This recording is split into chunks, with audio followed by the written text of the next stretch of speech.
Good morning बच्चों। आज हम कक्षा 8 की हिंदी पढ़ने जा रहे हैं। ठीक है, कक्षा 8 की हिंदी पढ़ने जा रहे हैं बच्चों। ये उसका जो बाकी था बीच का वीडियो वो हम बता रहे हैं आपको। तो यमुनोत्री की यात्रा हमने पहले वीडियो में आपको बताया, दूसरा वीडियो इसका है यमुनोत्री की यात्रा कक्षा 8 का हिंदी। ठीक है बच्चों, देखिए अब लेखक जी तो बता रहे हैं कि यमुना मैया को पार किया, हम भी मार्ग में पड़ाव करते हनुमान चट्टी पहुँच गए। लेकिन भोजन विश्राम के बाद जैसे ही चले तो 5 फरलांग की कड़ी जो चढ़ाई थी, बहुत कड़ी मतलब आसान नहीं था, वो चढ़ाई थी, उससे लोहा लेना पड़ा। हाँ, दोपहर की धूप, शरीर पर छाया हुआ अन्न का अवसाद, एक चढ़ाई पूरी करते दूसरी सामने उभर आती। जैसे ही एक को पूरा करते वैसे दूसरा चढ़ाई दूसरी तैयार हो जाती। और इतनी धूप थी, ऊपर से उनका सामान था जो अपना लिए थे खाने पीने के लिए सब वो लोग। फरलांग 5 मिल गए, लेकिन जैसे इसका अंत हुआ हम एक दिव्य 5 मील की फरलांग 5 मिल गए, लेकिन जैसे इसका अंत हुआ हम एक दिव्य प्रदेश में पहुंच गए।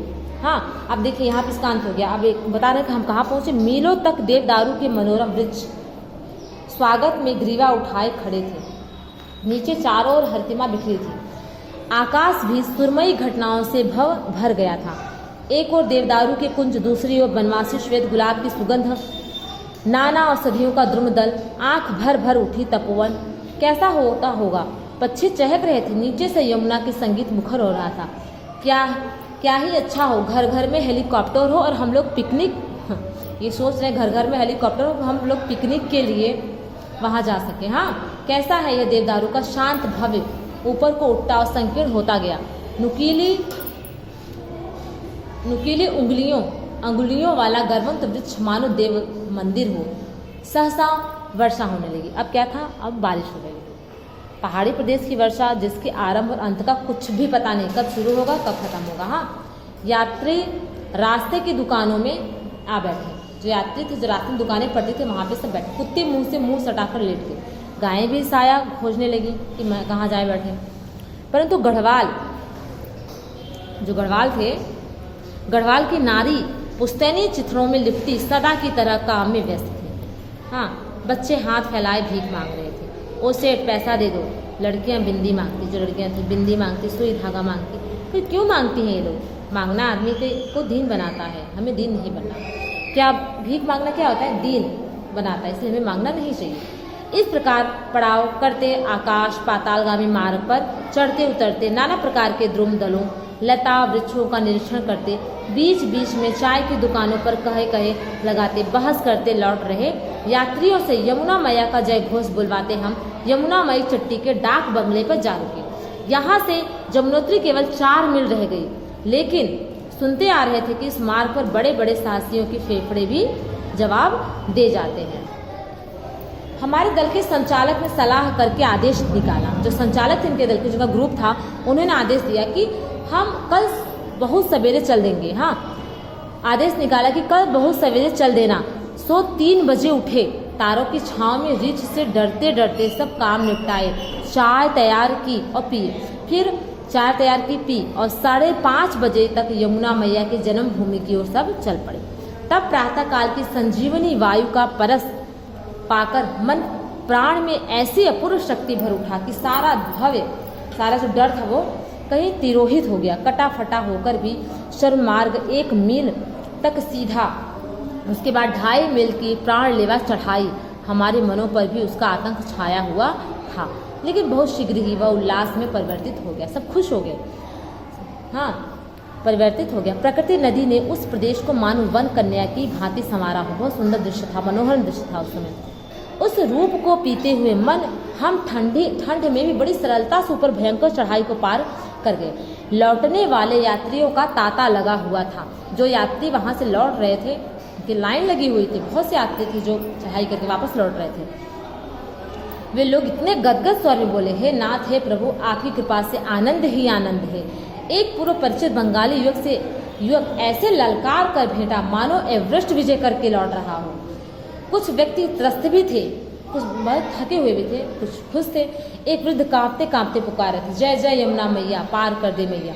एक नारी का बुरा हाल था। एक पैर आगे बढ़ाती पुकार उठती, हे भगवान, कैसा भयानक मार्ग है।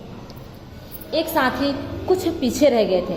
मिलने पर बोले आज तो बड़ी दुर्घटना हो गई। सुनकर हम कांप गए, भाई अब क्या हो गया। ये बोले पानी की बोतल का काक गहरी घाटी में गिर पड़ा। बेचारा जितना कांपे उतना हंसे। आखिर पहुंच गए यमुनोत्री। पानी के बोतल का कर गहरी घाटी में गिर गया। सोच देखकर सहसा मन खिला नहीं। न भव्य हिम शिखर नहरी भरी उत्पत्तिका एकदम तंग घाटी, मानो किसी तपस्विनी उपेक्षिता नायिका का आवास हो वहां पे जो रह रही है। दोनों ओर से गगनचुंबी पर्वतों ने उन्हें नन्ही यमुना को मय दूतों के समान घेर रखा था। शायद यह सब इसलिए था कि यमुना यम की बहन है। कहते हैं कि पुरातन काल में असित ऋषि ने इस प्रचंड शीत प्रदेश में यमुना के उद्गम का खोज निकाला। किंवदंती चली आती है बंदर पुच्छ के इस 20,732 फीट ऊंचे हिम शिखर पर, जहां वास्तव में यमुना मैया का जन्म होता है। आज भी हनुमान जी उनकी पूजा करते हैं। हमने तुरंत दूरबीन उठाकर देखा तो जो क्षीण दूरबीन ले गए थे, देखा कि दो क्षीण श्वेत, मतलब बहुत ही क्षीण और श्वेत में सफ़ेद रेखाएं जो है शिखर से उतर रही हैं।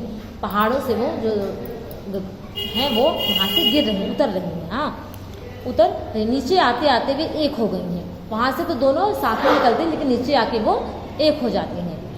उनका नाम हुआ कालिंदी तथा यमुना। कालिंदी इसलिए कि बंदर पुच्छे कि जिस भाग से वह निकली उसे कालिंदी गिरी कहते हैं। और यमुना इसलिए कि वहाँ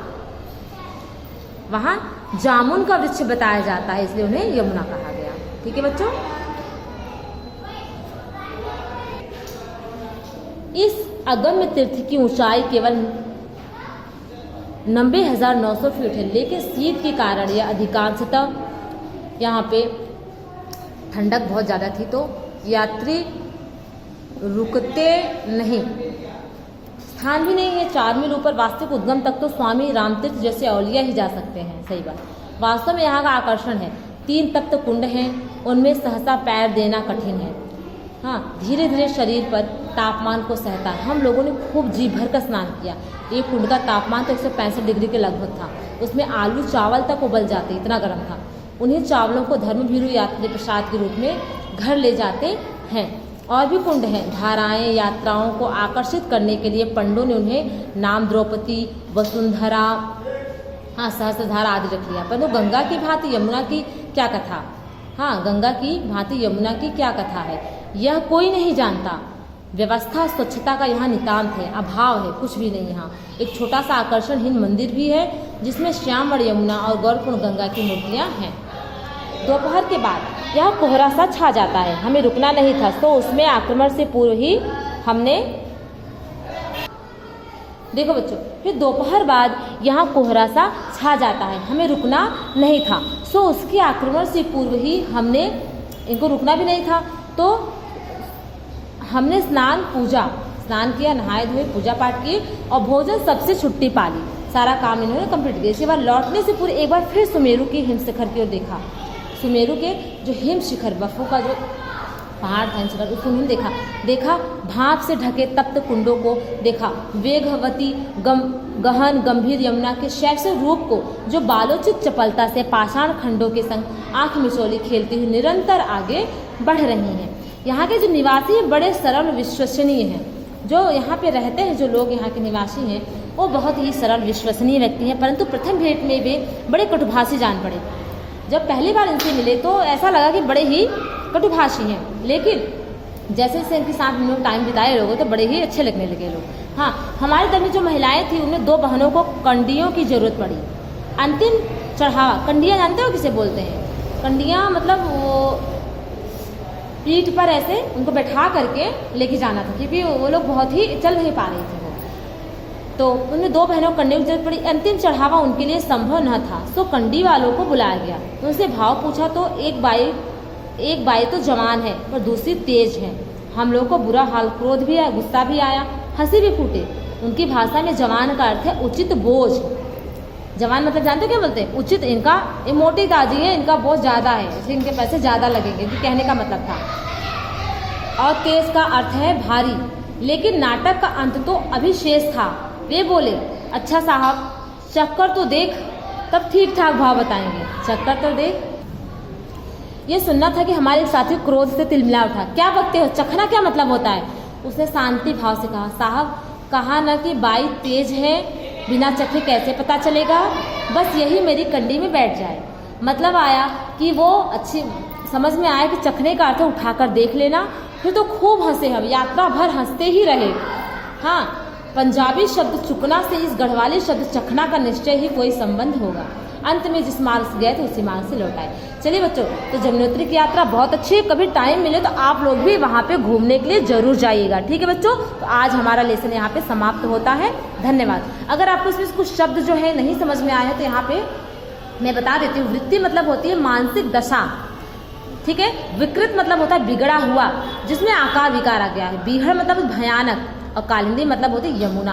दिव्य अलौकिक, गर्मोन्त मतलब गर्व से उठे हुए ऊंचे, धर्म भीरु अधर्म से डरने वाला, धर्म का पालन करने वाले। अवसाद मतलब उदासी दुखी, फैनन झागदार जो फैन वाला होता है। सूर्य सुता, सूर्य की पुत्र यमुना, ठीक। यम भगिनी, यम की बहन, यमुना ताता पंक्ति, ठीक है। ताता मतलब पंक्ति। चलिए बच्चों, धन्यवाद। आपका लेसन यहाँ पे समाप्त होता है।